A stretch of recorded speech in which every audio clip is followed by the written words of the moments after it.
healing the information overload syndrome. You know, it's like so much coming at everybody all the time from every direction. This story, that news, this team, that team. I mean, it's like information. You have to have more information and more information. First of all, look at the word information. Form then is to take a concept, you see, and build it into a reality. So information. And then when you're also in formation, that means you're marching in formation. You're all going in the same direction. Now, with so much, then it makes people feel that all is hopeless, or that there's just so much you can't deal with it, you can't handle it. Well, you don't need to handle it and deal with it. That's the thing. It's all such a diversion.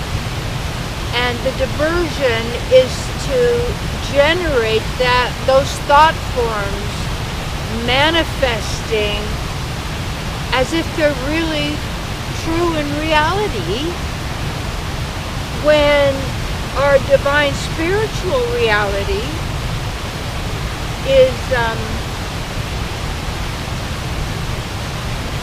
where we really belong. It's our home.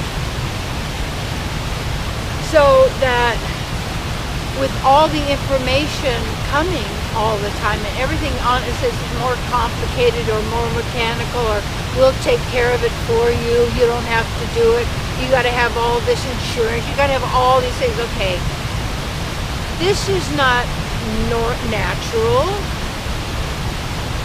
and it's such a diversion that people don't, then they go home and then they turn on news, or they turn on all this other stuff to keep themselves out of their mind, in a sense. But then it's also adding to the more information, scenarios, movies, and then it's this addiction of the more information and mind games, obsession. All of this is used to keep us, using us to keep us from being alone with ourselves in meditation, in being in nature, in listening. Like, right here, beautiful water, the sound, and the stones, the rocks, and just, in the sun, clear, and it's easier there to be who you are. And it's not about the information. It's about you knowing and being who you are.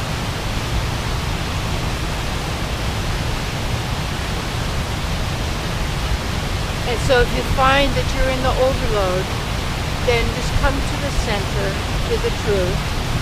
Let it go. Center in your heart. Know that it's going on and on and on and on. Don't agree with what you don't want. It's not yours. I'm not accepting it. And then focus on the love, the beauty, the sweetness of who you are. That's just what it's going to take. So the overload is our also addiction to getting more information. And that builds what you might say the complexities of what we call the material world, becoming more and more materialistic or more mechanical. And as we identify that, we become more mechanical and predictable. And who you are is a divine being, eternal, made of eternity, consciousness, and bliss, for starters. So how we activate that is we have to separate ourselves from all of that to make sure we give ourselves what we need so that wherever we are and whatever we're doing, we're not caught up in that. We are centered and we're using whatever it is that's there to help us attain what we desire in our heart. And that actually couldn't be any more than being fully who you are, which is the pleasure that you're really seeking. And it's like, it's a flow like this, like the river. And we stop it. And then by giving all of our power to the information, we let the information then control our emotions and what we do. And so therefore we're almost like running just to catch up. And that's why it's called the human race. And so that's why I don't include that I'm a human. And because I'm a divine being. Human is a category. And a divine being, I have a divine body, and I've seen it, it's beautiful, and everyone has one. All we need to do is activate what we already are. That's it. And that happens in every moment of now. So yeah, the medicine for that is turn it off. Give yourself the opportunity, the experience, the satisfaction, the fulfillment of what you have been seeking since the beginning of time. And when you're in the now, you're beyond time.